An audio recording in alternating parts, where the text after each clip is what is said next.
So I think today is the big day we've all been waiting for. We finally got the reveal trailer for Battlefield 2042, along with a bunch of extra information about the game on the EA website. So Battlefield 2042 will be releasing October 22nd of this year, and I'll put links in the description for the reveal trailer if you haven't taken a look at that yet, and for the EA website information if you really want to read into it. But today we're going to be going over what I thought of the trailer itself, along with some of the information given on the EA website, and how this forms our first initial opinions about the game. So first off, for the trailer, I think it answered the one big question that I had coming into this, and that was what kind of tone, or what kind of game, is the new Battlefield going to be?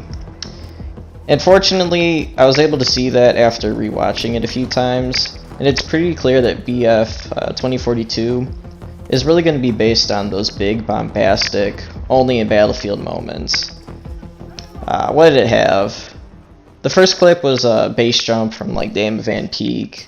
They had a guy getting knifed with his dog tags ripped off of him. There was a rendezvous. What else? More Levolution and such, and kind of like the big tornadoes that were rumored in the leaks and such. So BF 2042, that name's kind of hard to say, is definitely going to be those big, only in Battlefield moments that have been rumored and that have been advertised by EA in the early PR. So I think it is safe to say that BF5's reveal trailer was just a fluke, because that game didn't really have any cohesion about what kind of game it was going to be. So that's good to see. Now, I don't think the trailer was as cool as the BF1 stuff, because, to be honest, that's just a masterpiece, and I don't think it'll be getting replicated anytime soon, but honestly, it might be able to grow on me a little bit. This trailer was cool, and there was a few moments, like with the rendezvous. I think that was everyone's favorite moment, and yeah, I was like, oh, that's so cool. So yeah, the reveal trailer, it's a good first step for this game, and I think it really needed that too. So for some information given out on the EA website, just for some quick fire facts, because I'm not going to go into it in detail like the EA shills that give you the stump speeches. We are going to have a battle pass that supports the live service of the game. It was pretty similar.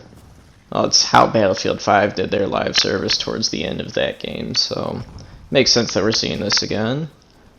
We are having 128 player battles. Ooh, watch this. Yeah, that was pretty cool. 128 player battles is the rumor suggested, but they'll only be on the newer consoles and the PCs. That was pretty expected. I mean, the lower, older generation of consoles probably can't support that. There is an open beta plan to be released for all consoles, but they didn't give a date yet.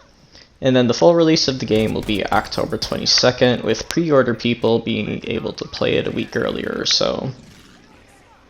We are having 7 maps at launch, and these maps are the 7 maps are the big 128 player game mode maps. So hopefully we can get some more maps with the smaller game modes, because even though the maps are going to be big, I don't know if 7's enough to hold us over for a while until we get more content.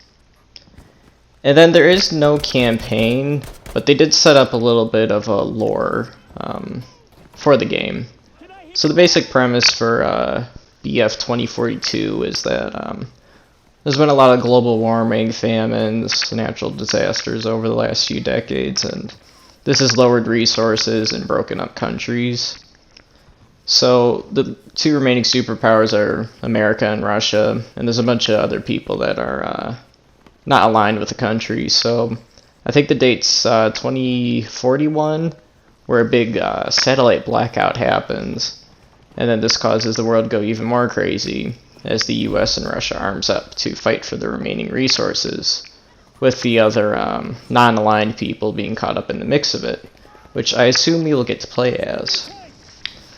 So I kind of questioned why they would set up a lore with no storyline, which would probably house it the best and make the most sense to play it with. But I guess it could make sense to give more context for why we're fighting, so it's not just a random battle. And maybe the little lore they set up will help for the BF1 cinematics for operations if they choose to pursue that route again.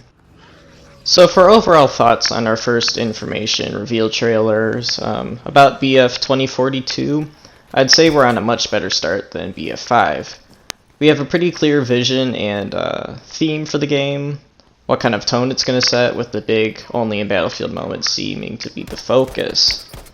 I would also say the game looks good with the cinematics. Of course the trailers are always going to look good, but I would assume if you have a next generation console or a good PC, the game should look good to play and hopefully run smoothly. Another concern I have is that even though we seem to be returning to a legit Battlefield experience that is, I kind of feel like the reveal trailer was leaning a bit to the Call of Duty side of things. So, for one, the cosmetics look kind of similar to Modern Warfare's cosmetics. Now, they weren't nearly as goofy and they were kind of subdued a little bit, but people had like masks on and stuff, maybe even some face paint and some goggles. Now I think I'd be fine with this if it wasn't pushed any further, but we'll have to see. I really hope they don't go into goofy cosmetics, although some of the images for the deluxe editions and such showed some more, I don't know, not as tactical cosmetics as you could say, so we'll have to see if DICE leans into that, because cosmetics will be part of the monetization system. That just makes sense for the industry these days. But we'll see how far it goes, and, well, hopefully it fits in with the tone of the game, with the only in Battlefield moments that they're pushing. Also, the Battle Pass system, it makes sense that premium's that. That's just how the industry is going again. But if we have to pay for the Battle Pass on top of the base game, and then start to unlock things, I think that's going to be a big problem. Now, I know they did say the Battle Pass would be free, although, I don't know, I'm still kind of uncertain of that. I hope it works like with BF5's Battle Pass system in the later seasons, where everyone could just play the game, unlock the unlockables, whether that be guns, cosmetics, or whatever. Or you could just pay for the whole Battle Pass season and unlock everything instantly. If they just do it like that, that way you're not paying any upcharges for the base game. And then, yeah. I mean, it's a free-to-play live service model. Well, after you buy the base game, that is. So just don't be like Call of Duty. It's pretty similar in that, pretty simple, I mean, for that regard. And the last thing is the class systems. So I'm still not too sure on all the details here, but they were promoting in the website these characters called specialists, which are pretty close to Call of Duty's operators. So they're unique characters that are different from your normal grunts. They might have some personality quirks, different visuals to them. However, in Battlefield, these specialists are going to have specific traits to them that lend themselves to like a class. So there's one lady off the top of my head I remember. She can shoot a syringe at friendlies and heal them. So she's going to be more of the medic. And then there's a big Russian guy that has a sentry gun, and he's going to act more of like your support, refilling your ammo characters.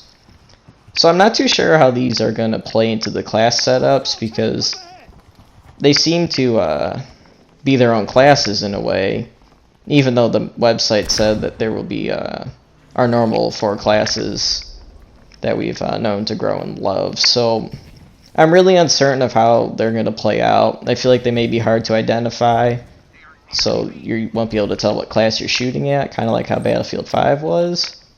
In BF1, it was pretty easy to see what class you were shooting at, whether that was a medic with crutches on her back, or a support was bigger and had a helmet on. So I really hope that visibility is not going to be an issue, because it's still a problem in BF5 for those same reasons.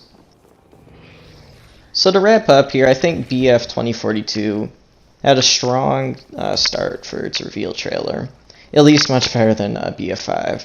There hasn't been any major controversies about the trailer, and I think people are generally excited, as they see it as a return to the classics Battlefield 3 and 4.